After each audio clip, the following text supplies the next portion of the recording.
गंगापुर गांव में एक बिक्री चमेली अपने 3 बच्चों के साथ रहती थी।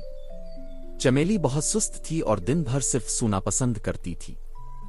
इसके बच्चे अक्सर भूखे रहते थे क्योंकि चमेली खाना लाने या मेहनत करने में दिलचस्पी नहीं लेती थी।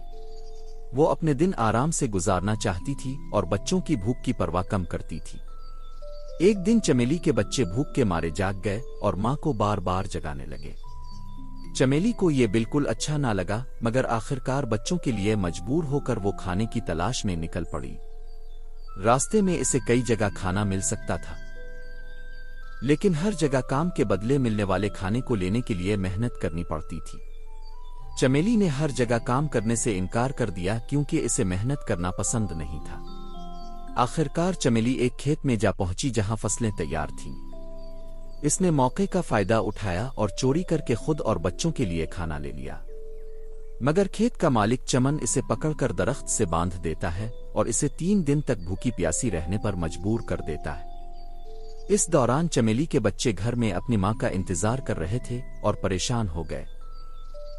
बच्चों ने मां की तलाश में निकलने का फैसला किया और रास्ते में कई खतरात का सामना किया। उनके बचने में एक बहादुर और चालाक चूहे ने मदद की, जिसने न सिर्फ बच्चों को खतरे से बचाया बल्कि चमेली को भी आजाद कर दिया। चमेली ने अपनी सस्ती और बेअमली की वजह से बच्चों को खतरे में डालने का एहसास किया और दिल से पछताने लगी। चमेली ने यह सबक सीखा कि जिंदगी में सिर्फ आराम करना और काम न करना नुकसानदेह होता है, जबकि मेहनत करने वाला कभी भूखा या परेशान नहीं रहता। इसने दिल से फैसला किया कि अब वो मेहनत करेगी और अपने बच्चों के साथ जिम्मेदारी से जिंदगी गुजारेगी। आखिर में चमेली और उसके बच्चे किसान हरा के खेत में मेहनत करने लगे, खेत में काम करने के दौरान खुश रहने लगे और सबकी जिंदगी खुशहाल हो गई।